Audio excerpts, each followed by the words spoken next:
যারা নামাজকে অস্বীকার করবে, নামাজ যারা পড়বে না, আমার আল্লাহ পাকের হুকুম যারা মানবে না, আমার আল্লাহ পাক এই ব্যক্তির গলার ভিতরে, গর্দানের ভিতরে এমন তিনি জিনজির পরায় দিবেন, একটা সেকুল পরায় দিবেন, যেই সেকুলের ওজন হবে আসমান জমিনের চেয়ে বেশি ওজন। কুলাইতে পারবেন? কথা বলেন, সেটা সহ্য করতে পারবেন? সহ্য করা যাবে না। এই জন্য এখনো সময় আছে, এখনো আজরাইল আসে নাই, নামাজ ছেড়ে দেওয়া যাবে না। একত্ব নামাজ আপনি যদি ইচ্ছাকৃতভাবে ছেড়ে দেন, এটার শাস্তি হলো শুধু কাজা করবেন। এই নামাজটা যদি আদায় করেন, এর শাস্তি হলো 2,2,88,00,000 বছর। আপনি কি তামসা মনে করছেন?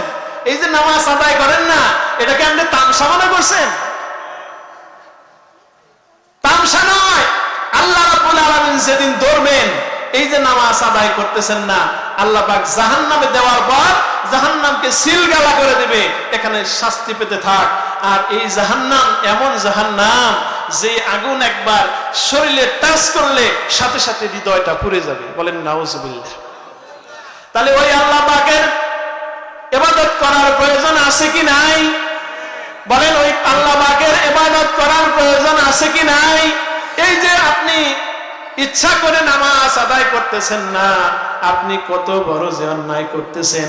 আল্লাহ পাক যেদিন ধরবেন, সেই ধরা তো আর কোনোদিন ছাড়বে না। সূরা কলম থেকে আপনাদের সামনে একটি আয়াতে কারিমা তেলাওয়াত করেছি। রাসূল আকরাম সাল্লাল্লাহু আলাইহি ওয়াসাল্লামের অসংখ্য হাদিস মুবারাকা থেকে একটি হাদিস উপস্থাপন করেছি। যদি ওই মহান আল্লাহ রাব্বুল আলামিন তৌফিক ভিক্ষা দান করে, তাহলে উক্ত আয়াত এবং হাদিসের আলোকে দুটি কথা বলার চেষ্টা করব। আমা তৌফিক ইল্লা বিল্লাহ। আপনারা সবাই পড়ুন আমিন। আপনারা আজকের এই মাহফিলে এসে খুশি না বেজার? কম না বেশি? বেশি থাকলে মানুষের মুখগুলো একটু হাসি খুশি থাকে, ঠিক না? কিন্তু আপনাদের মুখ দেখে মনে হচ্ছে সবাই বেজার। তা আপনারা যে খুশি, এই খুশি উদযাপন করতে হবে না? তাহলে আমি একটি তাকবীর দিব। এই তাকবীর যদি সবটুকু শক্তি দিয়ে বলতে পারেন, আশেপাশের মানুষকে জানান দিতে পারেন যে না, আমরা এখানে আছি, তাহলে বোঝা যাবে আপনারা খুশি, ঠিক না? নারায়ে তাকবীর। দিন ইসলাম, দিন ইসলাম, দিন ইসলাম, দিন ইসলাম। আল কোরআনের আলো। নারায়ে তাকবীর। আলহামদুলিল্লাহ, আমরা খুশি, মাবুদ খুশি, কুল কায়নাত খুশি। বেজার একজন, বলেন তো কে? শয়তান। কারণ হলো, বান্দা সারা বছর গুনাহ করেছে, আজকে মাহফিলের ময়দানে এসে যদি গুনাহগুলি মাফ পেয়ে যায়, তাহলে শয়তানের ব্যবসায় লস, ঠিক কিনা? কারণ হলো, এখানে বসে যতক্ষণ আমরা সুবহানাল্লাহ, আলহামদুলিল্লাহ বলতে থাকবো, আমাদের আমলনামা থেকে গুনাহগুলো ঝরতে থাকবে। সুবহান। আমলনামায় নতুন করে অগণিত অসংখ্য আমলের নেকি আমাদের আমলনামায় যুক্ত হবে। বলেন সুবহান। এই যে সুবহানাল্লাহ বললেন, জানেন এর ফজিলত কি? আল্লাহ রাসূল সাল্লাল্লাহু আলাইহি ওয়াসাল্লাম, বুখারী শরীফের হাদিসে এসেছে, সর্বশেষ হাদিস, আল্লাহর নবীজি সাল্লাল্লাহু আলাইহি ওয়াসাল্লাম বলেন, কালিমাতানে হাবিবাতানে সাকিলাতানে ফিল মিজান, সুবহানাল্লাহি ওয়া বিহামদিহি সুবহানাল্লাহিল আযীম। আল্লাহর হাবিব নূর নবীজি আমার মুহাম্মদ সাল্লাল্লাহু আলাইহি ওয়াসাল্লাম ইরশাদ করেছেন, আল্লাহ তাআলার কাছে দুইটা শব্দ, যেটা আমলের দিক থেকে অত্যন্ত ভারী, কিন্তু বলতে গেলে একেবারে হালকা, একেবারে ছোট, কিন্তু মিজানের পাল্লায় সবচেয়ে ভারী। বলেন সুবহানাল্লাহ। আল্লাহ রাসূল সাল্লাল্লাহু আলাইহি সাল্লাম বলেন, সুবহানাল্লাহি ওয়া বিহামদিহি সুবহানাল্লাহিল আযীম, তামলাউ মা বাইনাস সামাওয়াতি ওয়াল আরদ। বান্দা যখন একবার সুবহানাল্লাহ বলে, একবার আলহামদুলিল্লাহ বলে, একবার সুবহানাল্লাহ বলার কারণে আসমান থেকে এই জমিন পর্যন্ত যতটুকু খালি জায়গা, ফাঁকা জায়গা রয়েছে সবগুলো আল্লাহ রাব্বুল আলামিন নেকির দ্বারা পরিপূর্ণ করে দেয়। সুবহানাল্লাহ। তাহলে কি খুশি না আমরা? এত যে নেকি দিবেন যে আল্লাহ, সুবহানাল্লাহ বলবে, আলহামদুলিল্লাহ বললে, তাহলে আমাদের আজকে তো খুশির কোনো শেষ হওয়ার কথা না, ঠিক কি না? আল্লাহ রাব্বুল আলামিন কোরআন কারিমে ইরশাদ করেছেন, আল্লাহ রাব্বুল আলামিন সূরা কলমের ভিতরে ইরশাদ করেন, ইয়াউমা ইউকশাফু আন সাকিন ওয়া ইউদআউনা ইলাস সুজুদি ফালা ইস্তাতিউন।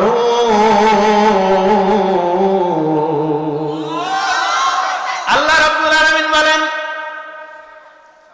হাবিব আপনি স্মরণ করেন ওই সময়ের কথা যেই দিন বান্দার পায়ের গোড়ালি উন্মোচিত হবে, ওয়ায়ুদআউনা ইলাস সুজুদি, আর সমস্ত কিয়ামতের মানুষকে সিজদা করার জন্য আল্লাহ রাব্বুল আলামিন কি করবেন? অর্ডার করবেন। ফালা ইস্তাতিউন, কিন্তু তারা সিজদা করতে পারবে না, সক্ষম হবে না।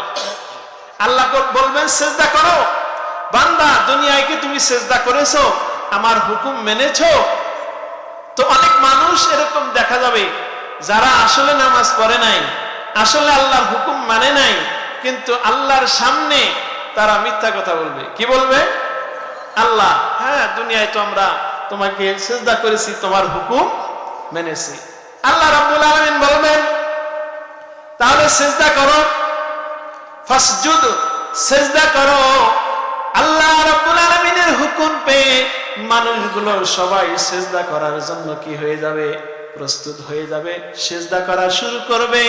দুনিয়ায় যারা সিজদা করেছিল তারা সবাই সিজদা করতে পারবে, বলেন সুবহানাল্লাহ।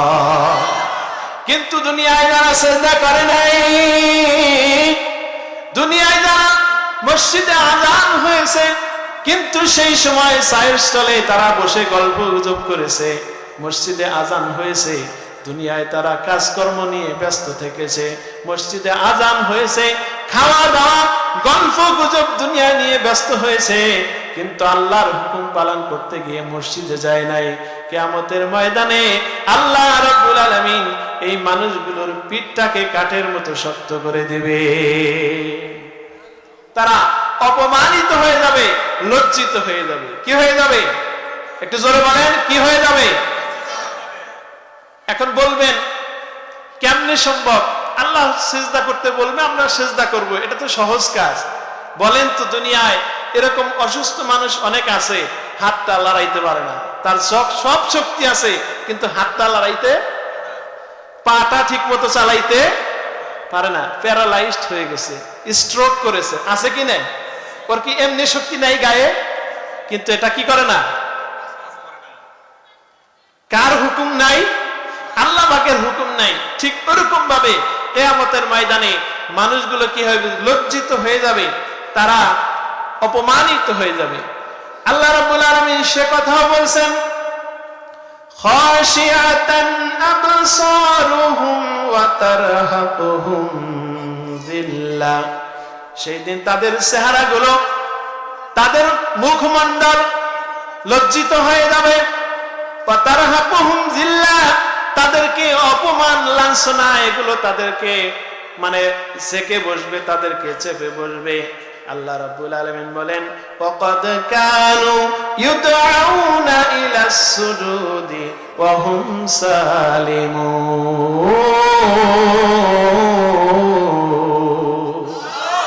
কারণ হলো এই মানুষগুলো দুনিয়ায় যখন সুস্থ ছিল তাদেরকে সিজদা করার জন্য মসজিদে 5 বার আহ্বান করা হতো। এখন করা হয় কিনা? মসজিদে 5 বার ডাকা হয় কিনা? তাদেরকে নামাজ আদায় করার জন্য মসজিদে 5 বার মুয়াজ্জিন আজান দিত, হাইয়া আলাস সালাহ, কাম টু দ্য প্রেয়ার, আসো আসো আসো নামাজ পড়তে মসজিদে আসো। কিন্তু এই ব্যক্তি দুনিয়ায় সুন্দর ঘর করবে, হাজার হাজার বিঘার জমির মালিক হবে, বড় ব্যবসা করবে, ব্যাংকে লক্ষ লক্ষ টাকা গোছাবে, সন্তানদেরকে বিদেশ পাঠাবে, বিভিন্ন ভাবে সে দুনিয়া নিয়ে ব্যস্ত ছিল। যখন মসজিদে আজান হতো সে কখনো মসজিদে যায় নাই, কারণ দুনিয়া নিয়ে ব্যস্ত ছিল। অথচ আল্লাহর হুকুমের পাশাপাশি যদি সে আর দুনিয়া করত, দুনিয়ার টাইমের জন্য আল্লাহর হুকুমের পাশাপাশি বান্দা যখন অফিসে চাকরি করবে, যতক্ষণ সময় বান্দা চাকরি করবে সবগুলো তার আমল নামায় নেকি হিসেবে গ্রহণ করা হবে, আমল নামায় নেকি হিসেবে লেখা হবে। বান্দা যখন আল্লাহর হুকুমের পাশাপাশি ব্যবসা বাণিজ্য করবে, ব্যবসা করতে যত সময় সে ব্যয় করবে ওই টাইমটা তার ইবাদতের ভিতরে গণ্য হবে। আল্লাহর হুকুমের পাশাপাশি মানুষ যতক্ষণ যত ধরনের কাজ করবে, ভালো কাজ করবে, সব সময়টা তার বান্দার আমল নামায় ইবাদত হিসেবে কি হবে? যোগ হবে। কিন্তু আল্লাহর হুকুম না মেনে শুধু দুনিয়া যদি করে ওই আমলটা আমার আল্লাহর কাছে গ্রহণযোগ্য হবে না। কি হবে না? গ্রহণযোগ্য হবে না। অথচ নামাজ আল্লাহ রাব্বুল আলামিন দুনিয়ায় যত নবী রাসূলগণকে পাঠিয়েছেন সবার উপরে যত হুকুম এসেছে, নামাজ ব্যতীত যত হুকুম এসেছে, যাকাতের কথা, হজের কথা, যত রকমের হুকুম আল্লাহ রাব্বুল আলামিন দুনিয়ায় দিয়েছেন নবীগণের উপরে, সবগুলো দিয়েছেন আল্লাহ রাব্বুল আলামিন জিবরাইলের মাধ্যমে। কিন্তু একমাত্র নামাজ, এই নামাজ আমার আল্লাহ তাআলা জিবরাইলের মাধ্যমে দেয় নাই। এই নামাজ আল্লাহ রাব্বুল আলামিন দিয়েছেন তার হাবিব মুহাম্মদ সাল্লাল্লাহু আলাইহি ওয়াসাল্লামকে। উম্মে হানির ঘরে থেকে নিয়ে তিনি মসজিদে আকসায় ভ্রমণ করিয়েছেন। মসজিদে আকসায় লক্ষ লক্ষ নবীদের ইমাম বানিয়েছে তার রাসূলকে, ঠিক কি না? রাসূলকে সমস্ত রাসূলদের ইমাম বানাইয়া এই দুনিয়ার প্রথম আসমান, দ্বিতীয়, তৃতীয়, চতুর্থ, পঞ্চম, সিদরাতুল মুনতাহা, লা জামান না মাকান, এরপরে 70,000 নূরের পর্দা, যার একটা থেকে আরেকটা 70,000 বছর পর্যন্ত দৈর্ঘ্য। বলেন সুবহানাল্লাহ। আল্লাহ রাব্বুল আলামিন এর উপরে আরশে আজিমে নিয়ে আল্লাহর আখেরি নবী মুহাম্মদুর রাসূলুল্লাহ সাল্লাল্লাহু আলাইহি ওয়াসাল্লামকে উপহার দিয়েছেন নামাজ। সুবহানাল্লাহ। আল্লাহ রাব্বুল আলামিন দুনিয়ায় যত নবী রাসূল প্রেরণ করেছেন, হযরত মূসা আলাইহিস সালামের সাথে কথা বলেছেন আল্লাহ তুর পাহাড়ে। হযরত মূসা আলাইহিস সালাম যখন তুর পাহাড়ে গিয়েছে, আমার আল্লাহ রাব্বুল আলামিন হযরত মূসা আলাইহিস সালামকে বলেছেন, মূসা আলাইহিস সালাম যখন তুর পাহাড়ে গিয়েছেন, আমার আল্লাহ পাক বলেছেন, ও মূসা ফাখলানা আলাইকা, ও মূসা তোমার পায়ের জুতা খোলো। এটা পবিত্র জায়গা, এই পবিত্র জায়গায় জুতা নিয়ে আসা যাবে। আমার আল্লাহ রাব্বুল আলামিন হযরত মূসা আলাইহিস সালামের সাথে কথা বলেছেন সেই 70,000 নূরের পর্দার আড়াল থেকে। তুর পাহাড়ে হযরত মূসা গিয়েছেন, সেই জায়গায় আমার আল্লাহ পাক মূসা আলাইহিস সালামের সামনে কথা বলেছেন 70,000 নূরের পর্দার আড়াল থেকে। কিন্তু আপনার নবী, আমার নবী, আখেরি নবী মুহাম্মদুর রাসূলুল্লাহ সাল্লাল্লাহু আলাইহি সাল্লামের সাথে কথা বলেছেন স্বয়ং আরশে আজিমে নিয়ে, আল্লাহর বাড়িতে নিয়ে, বন্ধুর সামনাসামনি আল্লাহ রাব্বুল আলামিন দাওয়াত দিয়ে নিয়ে বন্ধুকে নামাজ উপহার দিয়েছে। সুবহানাল্লাহ। এই ইবাদত, এই নামাজের গুরুত্ব এত বেশি, যত ইবাদত আছে সমস্ত ইবাদতের চেয়ে বেশি গুরুত্বপূর্ণ হলো নামাজ। কি কথা বলেন? বেশি গুরুত্বপূর্ণ কি? নামাজ। এই নামাজ যে ছেড়ে দেবে এর মতো হতভাগা আর দুনিয়ায় একটাও। কিন্তু আমাদের সমাজে কি, কেউ যখন মারা যায়, যখন তার জানাজা নামাজে আমরা উপস্থিত হই, আমরা সমাজের যারা সমাজকে পরিচালনা করি তারা ওই মৃত ব্যক্তির অনেক প্রশংসা করি। লোকটা ভালো ছিল, কারো যদি অসুস্থ হইতো সবার আগে যাইতো, কারো টাকা পয়সা লাগলে সবার আগে সাহায্য করতো, মানে সব গুণ তার ভিতরে কি পরিপূর্ণ। কিন্তু একটা সমস্যা, নামাজটা ঠিক মতো করে নাই। কি করে নাই? নামাজটা ঠিক মতো পড়ে নাই। তার মানে কি? নামাজটা কোনো গুরুত্বপূর্ণ জিনিসই না। নামাজটা কি গুরুত্বপূর্ণ কোনো জিনিস না, এরকম ভাবে আমরা উপস্থাপন করি। আচ্ছা বলেন তো, যদি কোনো মানুষের এরকম গুণ থাকে, যেরকম ভাবে এক ব্যক্তি তার সন্তানকে বিদেশের মাটিতে পাঠিয়েছে অনেক টাকা ইনকাম করার জন্য, এই সন্তান 15-20 বছর বিদেশ করে যখন সে বাড়িতে আসবে, বাবাকে সে ফোন করে বলল, বাবা আমি তো 3 মাসের জন্য দেশে যাচ্ছি, আমি তো বিয়ে করতে চাই, তোমরা আমার জন্য একটা পাত্রী দেখো। কি দেখো? আমার জন্য একটি পাত্রী দেখো। মা বাবা ছেলের বিদেশ থেকে মানে দেশে আসবে, এই জন্য তারা খুশিতে আত্মহারা। এতদিন পরে সন্তান বাড়িতে আসবে, ছেলের সব কথা শুনে তারা মেয়ে দেখা শুরু করে দেয়। কি করে? মেয়ে দেখা শুরু করে দেয়, বিভিন্ন জায়গায় খবর দেয় ঘটকদেরকে। এখন ঘটকদেরকে যখন টাকা পয়সা দেয়, তারা তো সুন্দর একটা মেয়ে দেখার জন্য ব্যস্ত হয়ে যায়। এবার ঘটক সাহেব ফোন করে, একটা মেয়ে পেয়েছি, মেয়েটা অনেক ভালো, আপনি যদি দেখে যান, 1000-এ একটা। কয়টা? 1000-এ একটা। এই মেয়েকে যখন দেখতে গেল, এবার সেই ঘটক মেয়ের গুণ বর্ণনা করতেছে।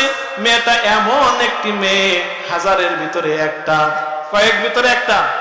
1000-এর ভিতরে একটা। এই মেয়ের গুণের কথা আর কি বলবো।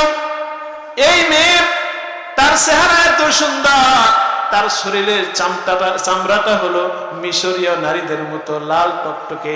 কেমন? লাল টকটকে। এই মেয়ের গুণের কথা আর কি বলবো। তার চোখ দুটো হরিণের চোখের মতো সুন্দর। তার গুণের কথা আর কি বলবো। ঢাকা বিশ্ববিদ্যালয়ে অনার্স মাস্টার্সে ইংলিশে কি করে পড়াশোনা করে। এই মেয়ের গুণের কথা আর কি বলবো। সে লক্ষ লক্ষ টাকার মালিক। এরকম ভাবে গুণের কথা যখন বলতেছে, তো মা বাবা তো পছন্দ হয়ে গেছে। এরকম মেয়েই তো আমরা কি করছিলাম, খুঁজছিলাম। এখন ঘটক বলতেছে, মেয়ে তো অনেক গুণ, তো একটু সমস্যাও আছে। আচ্ছা এত গুণ যখন আছে, আর দোষের কথা কি করলাম না, বললাম না। অনেক কি আছে, মেয়ের গুণ আছে, গুণ শেষ করা যাবে না। এবার ছেলের বাপের মনের ভিতরে সন্দেহ হয়েছে, কি ব্যাপার, কি দোষ আছে? বারবার বলতেছে, বলেন না সেটা কি, সেটা কি। বলে না, গুণ তো অনেক, একটু সমস্যা থাকলে এটা আর কি। হ্যাঁ, এবার অনেক চাপা চাপিতে ঘটক বলতেছে, এই মেয়ের, তার রূপ অত্যন্ত সুন্দর, তার চোখ সুন্দর, ধন সম্পদ লেখাপড়ায় সব দিক দিয়ে ভালো, কিন্তু একটা একটু সমস্যা আছে। মেয়েটা রাত্রে বেলার যেন কোথায় যায়, সকাল বেলায় বাড়ি ফিরে।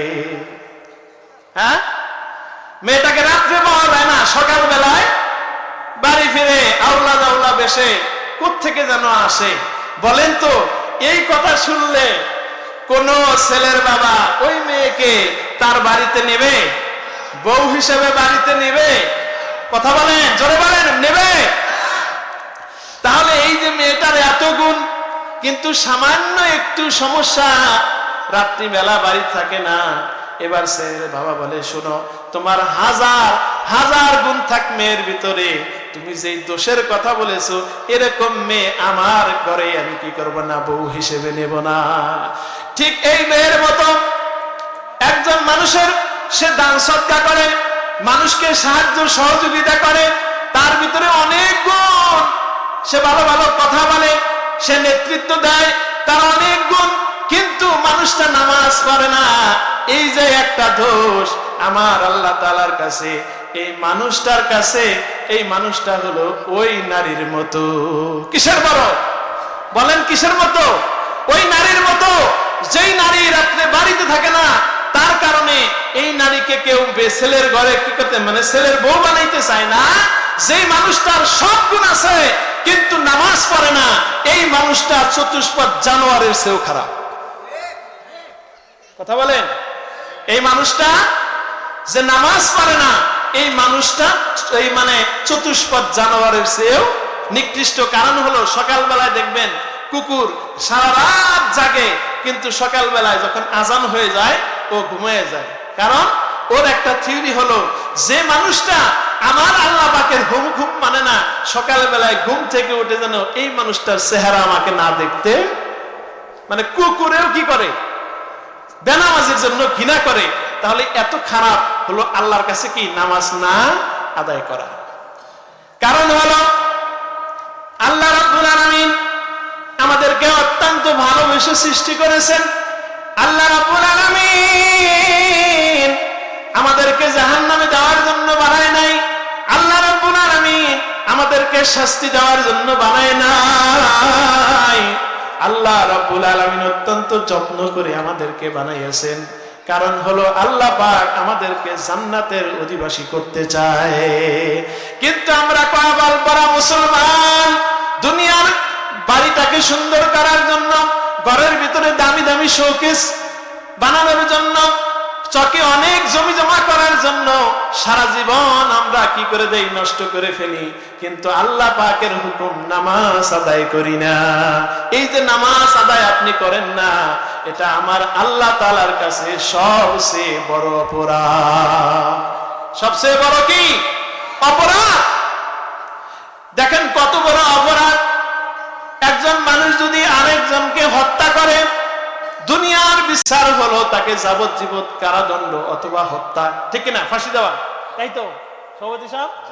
কোন মানুষ যদি আরেকজনকে হত্যা করে, তার শাস্তি হলো তাকে হত্যা করা অথবা যাবজ্জীবন কি কারাদণ্ড। কিন্তু আল্লাহ রাসূল সাল্লাল্লাহু আলাইহি সাল্লাম বলেছেন, যেই ব্যক্তি ইচ্ছা করে এক ওয়াক্ত নামাজ ত্যাগ করে, আল্লাহ রাব্বুল আলামিন এই ব্যক্তির জন্য শাস্তি দিবেন হলো 2,88,00,000 বছর। 1 বছর না, বলেন নাউজুবিল্লাহ, 1 বছর না। দুনিয়ায় যদি যাবজ্জীবন কারাদণ্ড হয়, হয় সর্বোচ্চ 12 থেকে 14 বছর কি করতে হয়, তাকে সাজা ভোগ করতে হয়। বিভিন্ন সরকার আসলে 5 বছর মুক্তি পায়, আরেক সরকার আসলে 5 বছর মুক্তি পায়। এইভাবে মুক্তি পেতে পেতে মানুষটা কি সর্বোচ্চ 15-20 বছর এরকম জেল খাটে। তার কি হয়ে যায়, সে জেল থেকে ছাড়া পায়। অথচ এক ওয়াক্ত নামাজ আপনি যদি ইচ্ছাকৃতভাবে ছেড়ে দেন, এটার শাস্তি হলো শুধু কাজা করবেন, এই নামাজটা যদি আদায় করেন, এর শাস্তি হলো 2,88,00,000 বছর। আপনি কি তামসা মনে করছেন? এই যে নামাজ আদায় করেন না, এটাকে আপনি তামসা মনে করছেন?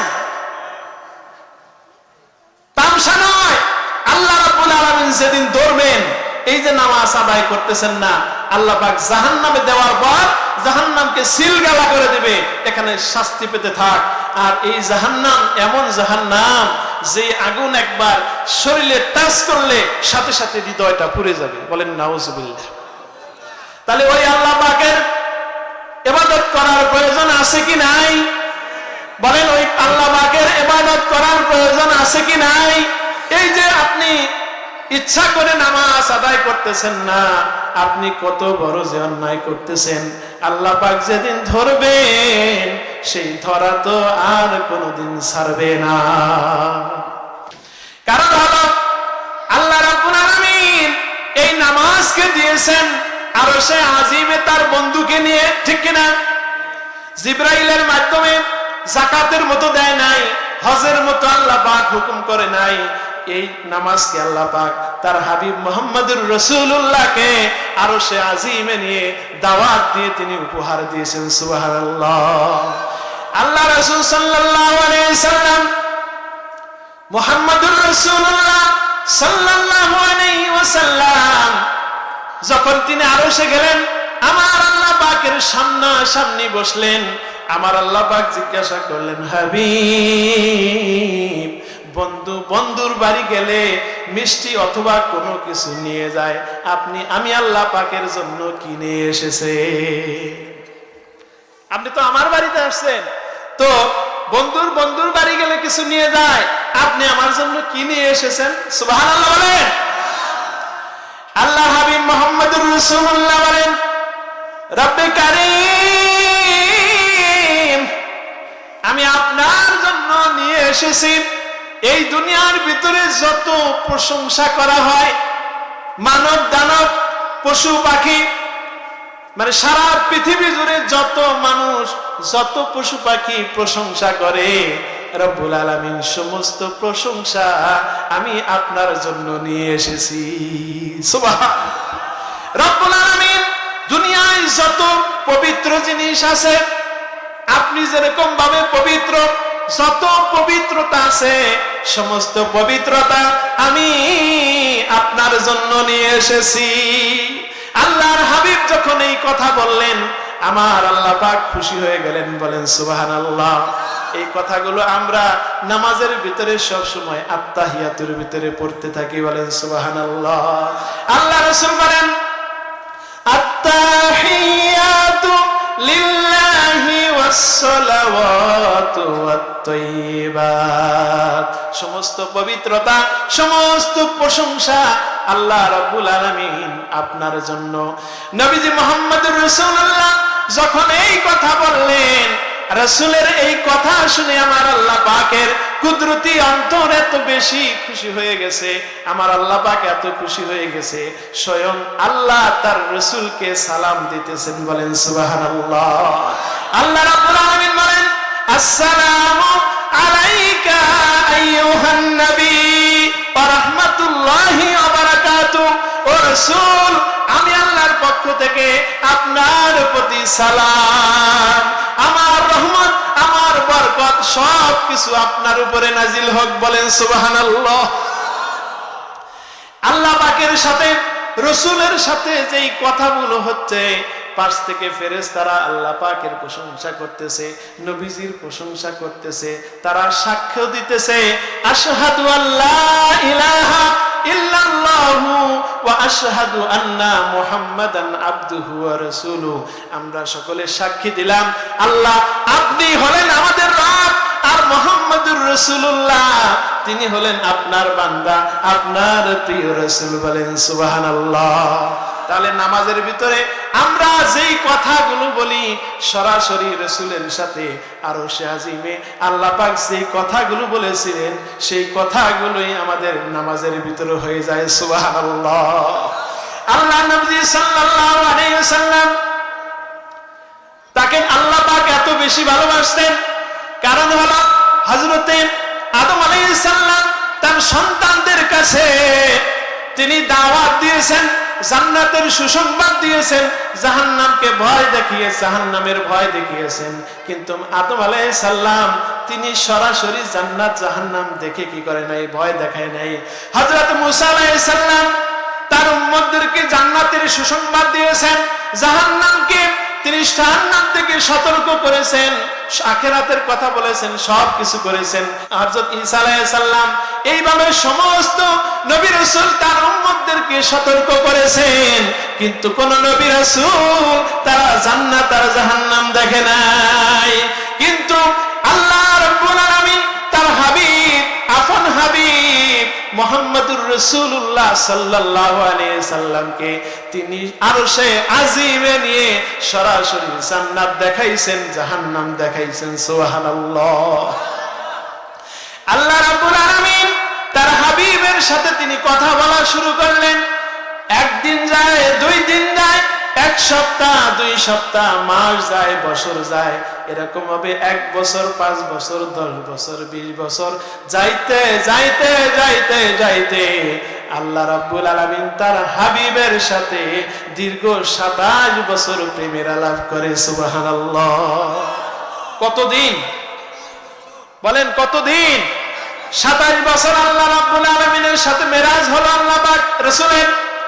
নবীজি সাল্লাল্লাহু আলাইহি সাল্লাম যখন তিনি দুনিয়ায় চলে আসবেন, আমার আল্লাহ পাক ওই আগের কথা বলতেছেন, হাবিব আপনি তো আমার জন্য প্রশংসা নিয়ে এসেছিলেন, আপনি আমার জন্য সমস্ত পবিত্রতা নিয়ে এসেছিলেন।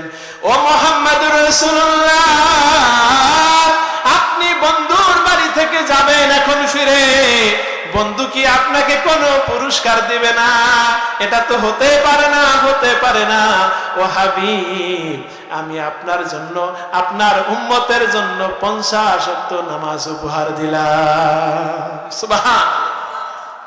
নবীজি সাল্লাল্লাহু আলাইহি সাল্লাম, অন্য রিওয়ায়াতে এসেছে নবীজি সাল্লাল্লাহু আলাইহি সাল্লাম আল্লাহ রাব্বুল আলামিনের কাছে আরজ করলেন, ইয়া রাব্বুল আলামিন, আমি মুহাম্মদুর রাসূলুল্লাহকে আপনি দুলক বুলক গোলক ছাড়িয়ে 7 আসমান পেরিয়ে সিদরাতুল মুনতাহা লা জামান লা মাকান 70,000 নূরের পর্দা ছাড়িয়ে আরশে আজিমে এনে আমার সাথে কথা বললেন, কিন্তু রব্বুল আলামিন আমার উম্মতের তো আপনার সাথে কথা বলার সুযোগ নাই। আমার উম্মত তো এত দূর আসতে পারবে না। রব্বুল আলামিন আমার উম্মতের কি উপায় হবে? আয় আল্লাহ পাক, আমার উম্মতের কি উপায় হবে? আল্লাহ রাব্বুল আলামিন বললেন, হাবিব, আমি আপনার উম্মতের জন্য দিয়ে দিলাম। আমি মুসা আলাইহিস সালামের সাথে দুনিয়ায় 70,000 নূরের পর্দার আড়াল থেকে কথা বলেছি, কিন্তু আমি আল্লাহ পাক আপনাকে 5 ওয়াক্ত নামাজ, 50 ওয়াক্ত নামাজ দিলাম। যারা 50 ওয়াক্ত নামাজ আদায় করবে তারা সরাসরি দুনিয়ায় থেকে আমি আল্লাহ পাকের সাথে কথা বলবে। বলেন সুবহানাল্লাহ। ও রাসূল,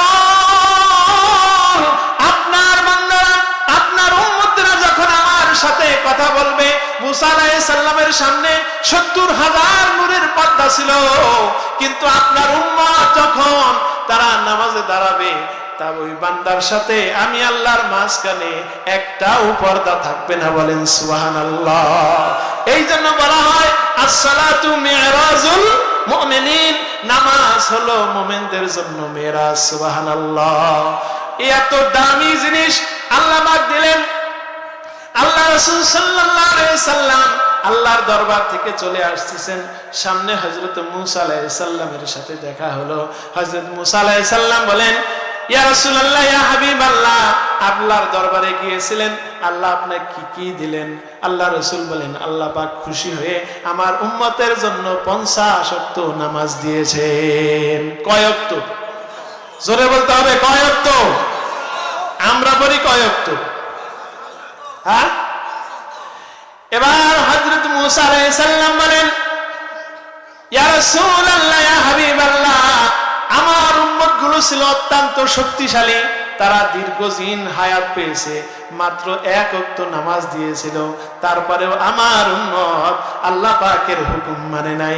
ইয়া রাসূলুল্লাহ, ইয়া হাবিবাল্লাহ, আপনি আল্লাহর কাছে আবার ফিরে যান, আপনার উম্মত পারবে না, পারবে না। আপনি আল্লাহ তাআলার কাছে অনুরোধ করে কিছু নামাজ কমিয়ে আনেন। নবীজি গেলেন আল্লাহর কাছে, দিলেন 5 ওয়াক্ত কমিয়ে, আবার আসলেন। মুসা আলাইহিস সালাম বললেন, ইয়া রাসূলুল্লাহ, কি করলেন? আপনার উম্মত তো এরকম ভাবে কি 45 ওয়াক্তও পারবে না, আরো কমিয়ে নেন। এইভাবে যাইতে যাইতে মানে 45 ওয়াক্ত শেষ হয়ে গেল। যখন 5 ওয়াক্ত নামাজ রয়েছে, এই সময়ে মুসা আলাইহিস সালাম বলেন, ইয়া রাসূলুল্লাহ, আরেকবার যান, 5 ওয়াক্ত আপনার উম্মত পারবে না। আল্লাহ রাসূল বললেন, হে মুসা, আল্লাহ পাক আমার জন্য, আমার উম্মতের জন্য বেশি বেশি দিতে চায়, আর আপনি শুধু বারবার কমাইতে চান। সম্ভব না, সম্ভব না। আমি আল্লাহ পাকের কাছে বহুবার গিয়েছি, আমার যাইতে আর যাইতে লজ্জা লাগে। কারণ হলো আল্লাহ পাক প্রত্যেকবারই 5 বার করে কমাইছে। এখন যদি যাই, এবারও যদি 5 বার কমায়, তাহলে তো আল্লাহ পাকের পুরস্কারই পাবো না। ঠিক কিনা? কথা বলেন, ঠিক কিনা? এবার আল্লাহ রাব্বুল আলামিনের কাছে আল্লাহ নবী সাল্লাল্লাহু আলাইহি সাল্লাম আল্লাহ পাকের কাছে আবেদন করলেন, আল্লাহ, আপনি আমার উম্মতদেরকে ক্ষমতা দেন, আমার উম্মতদেরকে আপনি সাহায্য করেন, তার যেন 5 ওয়াক্ত নামাজ আদায় করতে পারে। আল্লাহ রাব্বুল আলামিন বললেন, হাবিব মুহাম্মদুর রাসূলুল্লাহ সাল্লাল্লাহু আলাইহি সাল্লাম, আমি তো আপনাকে আপনার উম্মতের জন্য 50 ওয়াক্তই নামাজ কি করেছিলাম? দিয়েছিলাম, নির্ধারণ করেছিলাম। কিন্তু হাবিব, আমি যেটা লেখি এটা তো কখনো কি করি না, পরিবর্তন করি না। তবে ইয়া রাসূলুল্লাহ, ইয়া হাবিবাল্লাহ, আপনার উম্মতেরা যদি 5 ওয়াক্ত নামাজ আদায় করে, প্রত্যেক ওয়াক্ত নামাজের জন্য আমি আল্লাহ পাক আরো 10 ওয়াক্ত সওয়াব এমনি দিয়ে দেব। বলেন সুবহানাল্লাহ। পড়বেন 5 ওয়াক্ত, পাবেন কয় ওয়াক্ত? কথা বলেন। পড়বেন 5 ওয়াক্ত, পাবেন কয় ওয়াক্ত? 50 ওয়াক্ত। এই যে নামাজ, এই নামাজ হলো বান্দার সাথে আমার আল্লাহ তাআলার সাথে প্রেমের কাহিনী, ঠিক কিনা? বান্দা যখন নামাজে দাঁড়ায় সরাসরি আমার আল্লাহ রাব্বুল আলামিনের সামনে দাঁড়িয়ে যায়। যেই ব্যক্তির অন্তরে আল্লাহ আমাকে দেখতেছেন এরকম ভয় নিয়ে যারা নামাজ আদায় করে, সে ব্যক্তি কোনো চেয়ারম্যানের সামনে দাঁড়ায় নাই, কোনো এমপির সামনে দাঁড়ায় নাই, প্রধানমন্ত্রীর সামনে দাঁড়ায় নাই। দুনিয়ার সমস্ত প্রধানমন্ত্রীর যিনি প্রধানমন্ত্রী, সমস্ত মালিকের যিনি মালিক, সমস্ত বাদশার যিনি বাদশাহ, তিনি হলেন আল্লাহ রাব্বুল আলামিন। বান্দা যখন নামাজে দাঁড়ায় দুনিয়ার কোন মানুষের সামনে দাঁড়ায় না, এই সারা জগতের সৃষ্টিকর্তা আল্লাহ রাব্বুল আলামিনের সামনে দাঁড়িয়ে যায়। বলেন ঠিক কিনা? আল্লাহ রাসূল সাল্লাল্লাহু আলাইহি সাল্লাম বলেন, ও সাহাবীরা শোনো নামাজের ফজিলত কি। লাউ কানা বিবাবে আহাদিকুমুন নাহার, ও আমার সাহাবারা শোনো, নামাজের উদাহরণ হচ্ছে এমন, যদি তোমাদের বাড়ির সামনে কারো ঘরের সামনে যদি একটা নদী থাকে, একটা নহর থাকে, ওই ব্যক্তি যদি 5 বার গিয়ে নদীতে গোসল করে, সাবান লাগায়, শ্যাম্পু লাগায়, সবকিছু লাগায়, ও সাহাবীরা বলো তো এই যেই ব্যক্তি 5 ওয়াক্ত মানে 5 বার তার নদীতে গিয়ে গোসল করে আসলো, এই ব্যক্তির শরীরে কি কোনো ময়লা থাকতে পারে কিনা? আপনারা কি বলেন? থাকতে পারে? এই ব্যক্তির গায়ে কোনো ময়লা থাকতে পারে না। আল্লাহ রাসূল বলেন ঠিক ওরকম ভাবেন 5 ওয়াক্ত নামাজ হলো, যেই ব্যক্তি 5 ওয়াক্ত নামাজ মসজিদে গিয়ে আদায় করবে, ওই ব্যক্তির আমল নামায় কোনো গুনাহ থাকতে পারে না। সুবহান। আমাদেরকে সেই আল্লাহ পাকের সামনে দাঁড়ানোর দরকার আছে কি নাই? জোরে বলতে হবে, দরকার আছে কি নাই? আল্লাহ রাব্বুল আলামিন বলেন, যারা দুনিয়ার ভিতরে নামাজ আদায় করবে, আল্লাহর সামনে একেবারে উন্নত জানু হয়ে যারা আল্লাহ পাকের ইবাদত করবে, এই মানুষগুলোর সম্মান বাড়িয়ে দিবেন আমার আল্লাহ। সুবহানাল্লাহ। আল্লাহ আমাদেরকে এই দুনিয়া নামক আদনা মানে সবচেয়ে দাম কম, এরকম দামি মানে নিম্নহীন একেবারে নিচে থেকে সবচেয়ে উপরে উঠাইতে চান। সুবহানাল্লাহ বলেন। কিন্তু আমরা নিচে থাকতেই ভালোবাসি। এই নিচের দুনিয়া যেটা কোনো কিছু স্থায়ী নয়। আপনি যদি একটা বিল্ডিং করেন সর্বোচ্চ কতদিন থাকতে পারে? 100 বছর। কথা বলেন, 100 বছর এটা টিকতে পারে, এর বেশি টিকবে না। এরপরে লোনা ধরে সেগুলো কি হয়ে যাবে? শেষ। আর আল্লাহ রাব্বুল আলামিন আমাদেরকে এই গোলক ছাড়িয়ে 7 আসমানের উপরে সিদরাতুল মুনতাহার উপরে আল্লাহ পাক আমাদেরকে এমন জান্নাত দিতে চান, যেই জান্নাতের একটা ইটের দাম সারা দুনিয়া বিক্রি করলেও হবে না। বলেন সুবহানাল্লাহ। আল্লাহ রাব্বুল আলামিন আমাদেরকে এমন জান্নাত দিতে চায়, যেই জান্নাতের এক একটা ইট হবে দুনিয়ার সমস্ত সম্পদের চেয়ে দামি। আবার জান্নাতের এক একটা ইট স্বর্ণের, এক একটা রূপার, একটা জবের জব ঈদের মানে পাথরের দামি পাথর দ্বারা আল্লাহ পাক আমাদের জন্য জান্নাত তৈরি করে রেখেছেন। বান্দা এখন দুনিয়া নিয়েই ব্যস্ত, এই দামি জান্নাতের থেকে তারা গাফিল হয়ে গেছে। তাহলে আল্লাহর হুকুম না মানলে আমরা কি বোকা নাকি চালাক? কথা বলেন, বোকা নাকি চালাক? আল্লাহ পাক উঠাইতে চায় আমাদেরকে উপরে, কিন্তু আমরা কি করতে চাই? নিচেও তো থাকতে পারবেন না। একদিন আপনার মৃত্যু হবে, কবরে যায় দেখেন যাওয়া শেষ, আপনার উপরে জাহান্নামের মুগুর পড়াও শুরু হয়ে যাবে। এমন মুগুর, আর হাদিসের কিতাবের ভিতরে এসেছে এক একটা হাতুড়ি দিয়ে পিঠাবে, যেই হাতুড়ির ওজন হবে 80 মণ। আপনাকে 5 কেজির একটা 5 কেজি ওজনের একটা হাতুড়ি দিয়ে পিটাইলে তো আপনি শেষ। কথা বলেন, বাঁচার কোনো সম্ভাবনা আছে? কিন্তু কবরে যান, কত কেজি ওজনের হাতুড়ি দিয়ে পিটাবেন? 80 মণ ওজনের হাতুড়ি দিয়ে আপনার পিটুনি খাইতে হবে। আপনি যদি লোহাও থাকেন, সে লোহার ভিতরে তো আগুন ধরে যাওয়ার কথা বলেন ঠিক কিনা? এই নামাজের গুরুত্ব কত বেশি, সাহাবায়ে কেরাম কিরকম নামাজের গুরুত্ব দিতেন। আল্লাহ রাসূল সাল্লাল্লাহু আলাইহি সাল্লামের একজন সাহাবা, নাম হলো আব্দুল্লাহ আনসারী। কি নাম? জোরে বলেন, নাম কি? আব্দুল্লাহ আনসারী। এই সাহাবী এত দরিদ্র, প্রতিদিনের খাবার তিনি সময় মতো কি করতে পারে না, জোগাতে পারে না। স্বামী আর স্ত্রী মিলে একটা কাপড় আর একটা ছোট্ট শিশু আছে। এই সাহাবী যখন নামাজে যায়, ঘরের ভিতরে একটা গর্ত করেছে, একটা মাত্র কাপড়। স্বামী যখন, আব্দুল্লাহ আনসারী যখন মসজিদে নামাজে যায়, স্ত্রী তখন গর্ত বসে থাকে। আল্লাহ নবী সাল্লাল্লাহু আলাইহি সাল্লাম মসজিদে যখন নামাজ শুরু করে দেন, ইকামত যখন হয়ে যায়, এই আব্দুল্লাহ আনসারী সবার শেষে গিয়ে নামাজে দাঁড়ায়। আবার সালাম যখন আল্লাহ রাসূল ফেরান, সাথে সাথে দৌড়ে তিনি বাড়ি চলে যান। এইভাবে যখন তিনি নামাজ আদায় করতেছেন, আল্লাহর হাবিব সাল্লাল্লাহু আলাইহি সাল্লামের প্রিয় সাহাবী হযরত উমর রাদিয়াল্লাহু তাআলা আনহু তিনি লক্ষ্য করলেন, 3 দিন দেখলেন আব্দুল্লাহ আনসারী সবার শেষে তিনি নামাজে আসেন, আবার সবার আগে তিনি কি করেন, বাড়ি চলে যান। আল্লাহ রাসূলের কাছে নালিশ করলেন, ইয়া রাসূলুল্লাহ, ইয়া হাবিবাল্লাহ, আপনি তো হাদিসে বলেছেন মুনাফিকদের জন্য মসজিদের ভিতরে থাকা সবচেয়ে কষ্টের, আর তাদের বাজারে থাকা সবচেয়ে মজার। আমরা বাজারে থাকি কিনা? আমাদের অনেক তো আসি, মসজিদে গেলে ভালো লাগে না। সুন্নত পড়া মানে ফরজ পড়া শুরু হয়ে গেলেই তারা পাগল হয়ে যায়, মনে হয় তাকে মসজিদের ভিতরে জোর করে বাইন্ধা রাখছে, ঠিক কিনা? নামাজও শেষ হয় না, সবার আগে বেরিয়ে যায়।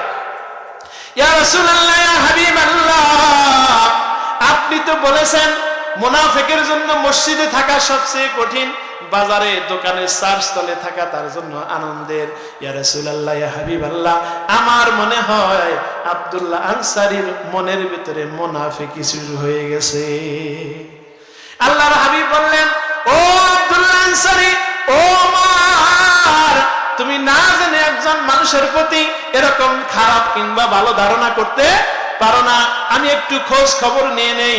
নবীজি সাল্লাল্লাহু আলাইহি সাল্লাম কোন একদিন সাহাবীদেরকে নিয়ে, হযরত উমর, হযরত আলী রাদিয়াল্লাহু তাআলা আনহু, আবু বকরকে নিয়ে আব্দুল্লাহ আনসারীর বাড়িতে গেলেন। নবীজি গিয়ে বাড়ির পাশে তিনি যখন গেলেন, দেখতে পেলেন খেজুরের আঁশ দ্বারা বেড়া দেওয়া একটা বাড়ি, ভালো বাড়ি না। নবীজি সাল্লাল্লাহু আলাইহি সাল্লাম একবার সালাম দিলেন, ভেতর থেকে কোনো জবাব নাই। আবার সালাম দিলেন, কোনো জবাব নাই। নবীজি আবার সালাম দিলেন, ভেতর থেকে কোনো জবাব নাই। আবার যখন নবীজি সালাম দেওয়া শুরু করেছেন, ভেতর থেকে আব্দুল্লাহ আনসারী বললেন, আসসালামু আলাইকুম, সাদ্দাকতা ইয়া রাসূলুল্লাহ, ইয়া রাসূলুল্লাহ, ইয়া হাবিবাল্লাহ, আমি আব্দুল্লাহ আনসারী আপনার সামনে এসে গেছি। আল্লাহর হাবিব বললেন, ও আব্দুল্লাহ আনসারী, তুমি কি জানো না, আমি নবী যদি কারোর উপরে রাগ করি, ওই ব্যক্তির উপরে স্বয়ং আমার আল্লাহ পাক কি করেন, গোসা করেন। ও আব্দুল্লাহ, আমি তোমাকে 3 বার সালাম দিয়েছি, কেন সালামের জবাব দেও নাই? এবার আব্দুল্লাহ আনসারী তিনি অত্যন্ত ভারাক্রান্ত হৃদয় নিয়ে কাপড়টাকে পরেছেন তাড়াহুড়া করে, ঠিক মতো তার গায়ে কাপড়টাও লাগাইতে পারে নাই। তিনি কান্না জড়িত কণ্ঠে বলতেছেন, ইয়া রাসূলুল্লাহ, ইয়া হাবিবাল্লাহ, আমরা স্বামী স্ত্রী, আমাদের পরার জন্য একটি মাত্র পোশাক। যখন মসজিদে বেলাল আযান দেয়, নামাজের সময় যখন শুরু হয়ে যায়, আমার স্ত্রী গর্তের ভিতরে ঢুকে ওই কাপড়টা দেয়, ওই কাপড় পরে আমি আব্দুল্লাহ আনসারী সবার শেষে গিয়ে আপনার সাথে নামাজ আদায় করি। ইয়া রাসূলুল্লাহ, ইয়া হাবিবাল্লাহ, সালাম যখন হয়ে গেল, সাথে সাথে আমার মনের ভিতরে চিন্তা হয়, আল্লাহ পাক বলেছেন, কুম আনফুসাকুম ওয়া আহলিকুম নার, ও বান্দারা, তোমরা নিজেদেরকে জাহান্নামের আগুন থেকে বাঁচাও, নিজেদের পরিবারদেরকে জাহান্নামের আগুন থেকে বাঁচাও। এই জন্য আমি আব্দুল্লাহ আনসারীর আমি নিজে নামাজ পড়লে তো শুধু হবে না, আমার স্ত্রীকেও তো জাহান্নামের আগুন থেকে বাঁচাতে হবে। ইয়া রাসূলুল্লাহ, ইয়া হাবিবাল্লাহ, এই জন্য যখন নামাজ শেষ হয়ে যায় সাথে সাথে আমি আব্দুল্লাহ আনসারী দৌড়ে চলে যাই, কারণ নামাজের ওয়াক্ত চলে গেলে কাজা হয়ে যাবে, সে জাহান্নামের খড়ি হয়ে যাবে। ইয়া রাসূলুল্লাহ, ইয়া হাবিবাল্লাহ, আপনি যখন প্রথম সালাম দিয়েছেন ওই সময় আমার বিবি ওই কাপড়টা পরিধান করে নামাজ আদায় করতেছে, এই সময় তো আমি উলঙ্গ হয়ে আপনার সামনে আসতে পারি না। ইয়া রাসূলুল্লাহ, এই জন্য দেরি হয়ে গেছে। এরপরে আবার যখন দ্বিতীয়বার সালাম দিলেন তখনও আমার না বিবির নামাজ শেষ হয় নাই। আমি তো তাকে নামাজ শেষ করার জন্য বলতে পারি না, কারণ ওই মুহূর্তে বান্দা যখন নামাজে দাঁড়ায় সরাসরি কার সাথে কথা হয়? সরাসরি আমার আল্লাহর সাথে কথা হয়। ইয়া রাসূলুল্লাহ, ইয়া হাবিবাল্লাহ, দ্বিতীয়বার যখন আপনি সালাম দিয়েছেন তখন আমার বিবি তাড়াহুড়া করে তার কাপড়টা খুলে আমাকে এরকম নিক্ষেপ করেছে, আমি তাড়াহুড়া করে আপনার সামনে চলে এসেছি। আব্দুল্লাহ আনসারী যখন এই কথা বলে, হযরত ওমর চোখের পানি দিয়ে কান্না করে, হযরত আবু বকর কান্না করে, হযরত আলী কান্না করে, নবীজি সাল্লাল্লাহু আলাইহি সাল্লাম তিনি কান্না করতেছে, হে আব্দুল্লাহ আনসারী, তুমি এত গরীব, তুমি এত অসহায়, একটি মাত্র কাপড়, তারপরেও মসজিদে গিয়ে নামাজ তুমি ছেড়ে দাও নাই। আজকে আমাদের কত কি অবস্থা, আমাদের একজনের ঘরে তো 5-10টা করে কাপড় আছে, বলেন আছে কিনা? জোরে বলেন আছে কিনা? আমাদের প্রত্যেকের ঘরে একজনের কাপড় আছে এক আলমারি ভরা, ঠিক কিনা? এত কাপড় চোপড়, এত সুখ, এত খাবার, তারপরেও আল্লাহ পাক এত দয়া করেছে, কিন্তু আমরা নামাজে যাই না। কিয়ামতের ময়দানে আব্দুল্লাহ আনসারীকে আল্লাহ পাক আমাদের সামনে দাঁড় করাইয়া যদি হিসাব নাই, ও বান্দা, আমার আব্দুল্লাহর একটা মাত্র পোশাক ছিল, স্বামী স্ত্রী মিলে একটা মাত্র পোশাক ছিল, তারপরেও নামাজ ছাড়ে নাই। ও বান্দা, তোমার ঘরে তো শত শত কাপড়, মানে কাপড়ের শেষ নাই, তারপরে নামাজ আদায় করো না। বলেন তো আল্লাহর সামনে দাঁড়াইয়া হিসাব দেওয়ার কথা বলার কোন প্রশ্ন মানে জো থাকবে কিনা? থাকবে? কথা বলেন, থাকবে? থাকবে না। এরপরে নবীজি সাল্লাল্লাহু আলাইহি সাল্লাম আব্দুল্লাহ আনসারীর বাড়িতে আরো দেখলেন ছোট্ট একটা শিশু, তার হাতে শেকল পরা, পায়ে শেকল পরা। নবীজি বললেন, ও আব্দুল্লাহ আনসারী, তোমার সব কথা আমি শুনলাম, কিন্তু ওই বাচ্চাটা যে এখনো অবশ শিশু, তার হাতে কেন তুমি শেকল পরায়ে রেখেছো? আব্দুল্লাহ আনসারী বলেন, ইয়া রাসূলুল্লাহ, ইয়া হাবিবাল্লাহ, ওইটা হলো আমার সন্তান, আর উপরে যেই গাছটা দেখতেছেন খেজুরের গাছ, ওই গাছটা আমার প্রতিবেশী ইহুদির খেজুরের গাছ, তার গাছটা আইসা আমার বাড়ির উপরে কি হয়েছে, হেলান দিয়েছে।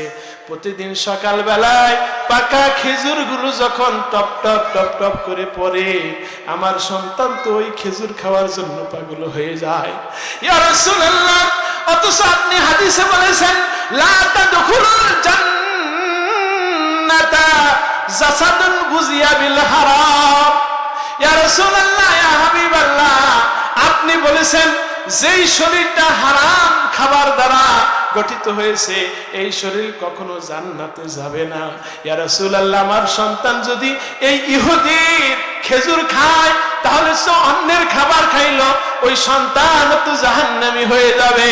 সারাদিন আমি কাজকর্মের জন্য ব্যস্ত থাকি, এই জন্য আমি তার হাতে শেকল পরাই, পায়ে শেকল পরাই, যাতে সে ইহুদির বাড়ির খেজুর গাছের খেজুর খাইতে না পারে। হযরত আলী রাদিয়াল্লাহু তাআলা আনহু, হযরত ওমর ফারুক হাউমাউ হাউমাউ করে কান্না করে, ইয়া রাসূলুল্লাহ, ইয়া হাবিবাল্লাহ, আব্দুল্লাহ আনসারীর ব্যাপারে আমি যত খারাপ ধারণা করেছি, আল্লাহ যদি আমাকে না মাফ করে, আখিরাতের ময়দানে আমাকে আল্লাহর সামনে দাঁড়াইতে হবে, আল্লাহর কাঠ করায় দাঁড়াইতে হবে। আল্লাহ নবীজি বললেন, ও ওমর, ও আলী, তোমরা কি কেউ নাই আমার আব্দুল্লাহর জন্য একটু ভালো ব্যবস্থা করতে পারবা? কারণ হলো আল্লাহ নবীজি বলেন, যেই ব্যক্তি কোন ভাইকে সাহায্য সহযোগিতা করবে, আমার আল্লাহ পাক ওই ব্যক্তিকে ততক্ষণ পর্যন্ত নিজে আল্লাহই সাহায্য করবেন। সুবহানাল্লাহ। আল্লাহ নবীজি সাল্লাল্লাহু আলাইহি সাল্লাম যখন এই কথা বললেন, সাথে সাথে নবীজি সাল্লাল্লাহু আলাইহি সাল্লাম সাহাবাদেরকে বললেন, সাহাবাদের ভিতরে হযরত উসমান রাদিয়াল্লাহু তাআলা আনহু সহ যখন শুনলেন, হযরত উসমান রাদিয়াল্লাহু তাআলা আনহু ইহুদির বাড়ি গিয়ে ওই একটা খেজুর গাছের বিনিময়ে 700 খেজুর গাছ দিয়ে তিনি কিনে দিলেন। সুবহানাল্লাহ। হযরত উসমান রাদিয়াল্লাহু তাআলা আনহু ওই এক গাছের বিনিময়ে 700 খেজুর গাছ ইহুদিকে দিয়ে ওই গাছটা আব্দুল্লাহ আনসারীর সন্তানের জন্য কিনে দিলেন। সুবহানাল্লাহ।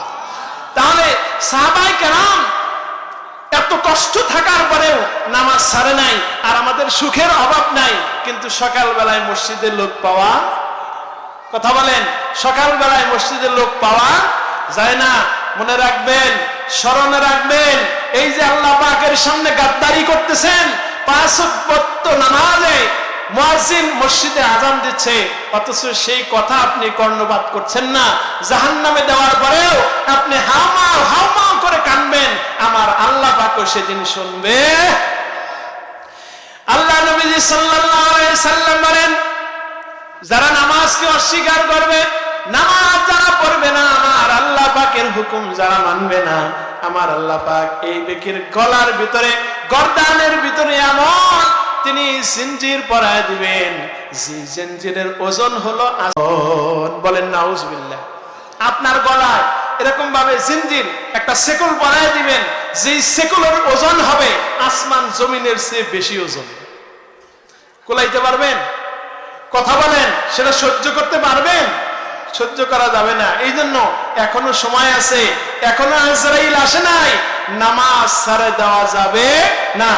আমরা ইনশাআল্লাহ 5 ওয়াক্ত নামাজ মসজিদে আদায় করব। আমরা কি পারবো না ইনশাআল্লাহ? কথা বলেন, পারবো কিনা? আল্লাহ পাক আমাদের সবাইকে তৌফিক দান করেন, বলেন আমিন।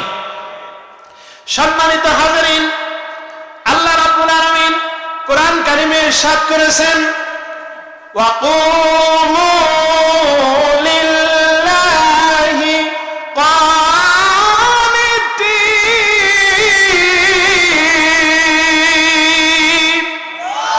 আল্লাহ রাব্বুল আলামিন বলেন, ও বান্দারা শোনো শোনো, তোমরা আমি আল্লাহ রাব্বুল আলামিনের সামনে যখন দাঁড়াইবা, একেবারে অনুগত হয়ে একেবারে বিনয়ের সাথে দাঁড়াবে। বলেন সুবহানাল্লাহ। কারণ আমরা যখন দাঁড়াইছি, দুনিয়ার কোনো বাদশা নয়, দুনিয়ার কোনো প্রেসিডেন্ট নয়, এমন আল্লাহর সামনে দাঁড়িয়েছি। আপনার দুনিয়ার প্রেসিডেন্ট আপনার গোপন কথা জানে না, আপনার গুনার কথা জানে না, ঠিক কিনা? কথা বলেন। আপনি জজের সামনে দাঁড়াবেন, আপনার সব গোপন কথা জজ জানে না, কিন্তু আপনি যে আল্লাহর সামনে দাঁড়াইলেন, ওই আল্লাহ এমন আল্লাহ, আপনার হাত যা করে সে আল্লাহ জানে, আপনার পা যা করে সেই আল্লাহ জানে, আপনি যা চিন্তা করেন সেই কথা কে জানেন? আল্লাহ পাক জানেন। আপনি অন্তর দ্বারা কি কল্পনা করেন সে কথাও জানে কে? আপনার অন্তরের ভিতরের বাহিরের সব কিছু তিনি জানেন। ওই আল্লাহর সামনে যখন দাঁড়াইবেন, তাহলে কতটা সম্মানের সাথে, কতটা সতর্কতার সাথে, কতটা আনুগত্যের সাথে দাঁড়ানো উচিত, ঠিক কিনা? আল্লাহ নবী সাল্লাল্লাহু আলাইহি সাল্লাম বলেছেন, এই 5 ওয়াক্ত নামাজ, এই নামাজ হলো স্বয়ং আল্লাহ পাকের পক্ষ থেকে হাদিয়া। এই হাদিয়া যারা সম্মান করবে, এই শেয়ারকে যারা সম্মান করবে, এই মানুষগুলোর সম্মান বাড়িয়ে দিবেন কে? সম্মান বাড়িয়ে দিবেন কে? আল্লাহ সুবহানাল্লাহ। এরপরে আল্লাহ রাসূল সাল্লাল্লাহু আলাইহি সাল্লামের আরেক সাহাবী হযরত তালহা রাদিয়াল্লাহু তাআলা আনহু, দেখেন তাদের ভিতরে তারা নামাজ আদায় করতেন, কত যত্নের সাথে কি করতেন, নামাজ আদায় করতেন। হযরত তালহা ইবনে আব্দুল্লাহ, তিনি যখন নামাজে দাঁড়াইতেন, তার দুনিয়ার কোনো খেয়াল থাকতো না। একদিন হযরত তালহা রাদিয়াল্লাহু তাআলা আনহু তিনি নামাজে দাঁড়িয়েছেন, নামাজ পড়তেছেন। তার একটা শিশু উঠানের ভিতরে সে খেলাধুলা করতেছে। পাহাড়ি আরব দেশ তো পাহাড়ি দেশ, পাহাড়ের ভিতরে চতুর্দিকে পাহাড়। আব্দুল্লাহর সন্তান উঠানের ভিতরে খেলাধুলা করে, আর ওই পাহাড় থেকে এক বিষধর সাপ এসে, বিশাল এক সাপ এসে আব্দুল্লাহর সন্তানটাকে একেবারে পেঁচিয়ে ধরেছে। স্ত্রী যখন বাইরে এসেছেন, তিনি দেখলেন স্বামী নামাজ আদায় করতেছে। এই সময় তো স্বামীকে কি করা যাবে না, ডাকা যাবে না। এই জন্য তিনি আশেপাশের মানুষদেরকে ডেকে এনে তিনি সাপটাকে মারলেন, সন্তানটাকে বাঁচালেন। অনেক মানুষ বাড়িতে জড়ো হয়ে গেছে, আর এদিকে আব্দুল্লাহ আল্লাহ রাব্বুল আলামিনের সামনে নামাজে দাঁড়িয়ে গেছেন। দুনিয়ার দিকে তার কোনো খেয়াল নাই। দীর্ঘক্ষণ পরে যখন নামাজ শেষ হয়েছে, হযরত তালহা রাদিয়াল্লাহু তাআলা আনহু তিনি তার স্ত্রীকে বলতেছে, ও স্ত্রী, আমার বাড়িতে এত মানুষের আনাগোনা কেন, কি হয়েছে? এবার স্ত্রী বলতেছেন, স্বামী, যখন আপনি নামাজে দাঁড়িয়েছেন, ঘর থেকে যখন আমি বাইরে চলে এসেছি, দেখতে পেলাম এই পাহাড় থেকে এক বিষধর সাপ এসে আমাদের সন্তানটাকে খেলে ফেলার জন্য তার চতুর্দিকে পেঁচিয়ে ধরেছে। আমি কোনো উপায় না দেখে আশেপাশের মানুষদেরকে ডেকে এনে সেই সাপটাকে হত্যা করেছি। আব্দুল্লাহ বলেন, ও প্রাণের স্ত্রী, আজকে নামাজের ভিতরে আমি এত বেশি মজা পাইতেছিলাম, আমার সারা জীবনের ভিতরে যত নামাজ আদায় করেছি, আজকের নামাজের ভিতরে যেই মজা পেয়েছি, আজকে নামাজের ভিতরে যেই খুশু হয়েছিল, আজকে নামাজের ভিতরে মনে হয় আমার আল্লাহর সাথে দিদার হয়ে গেছে। ও স্ত্রী, আমি তো আল্লাহর প্রেমে ডুবন্ত ছিলাম, এই জন্য বাড়ির ভিতরে কি হয়েছে কোনো কিছুর খেয়াল আমার ভিতরে ছিল না। সাহাবায়ে কেরাম এরকম ভাবে নামাজ আদায় করতেন, খুশু সহ নামাজ আদায় করতেন। আল্লাহ রাব্বুল আলামিন বলেন, ইন্নাস সালাতা তানহা আনিল ফাহশাই ওয়াল মুনকার, নিশ্চয়ই নামাজ মানুষদেরকে অন্যায় অশ্লীল কাজ থেকে ফিরায় রাখে।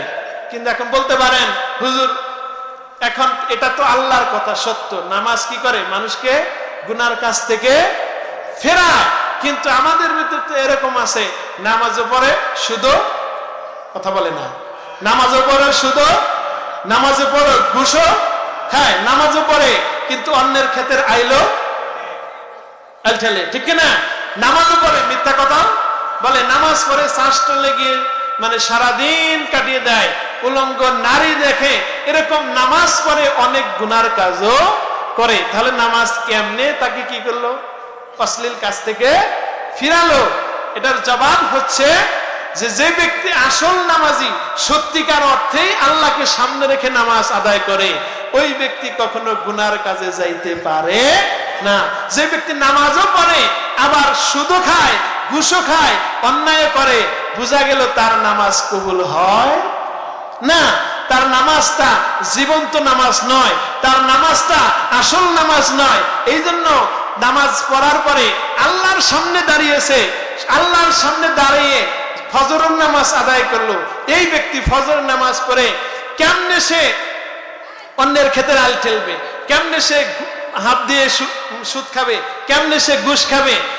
কারণ জোহরের রক্তে ওই আল্লাহর সামনে এসে কি করতে হবে? দাঁড়াইতে হবে, হবে কি না?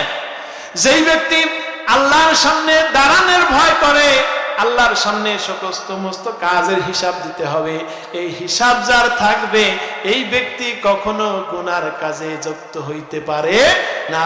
যার নামাজটা জীবন্ত নামাজ, যার নামাজটা সাহাবীদের নামাজের মতো, ওই ব্যক্তি কখনো গুনার সাথে কি হইতে পারে না, যুক্ত হইতে পারে না।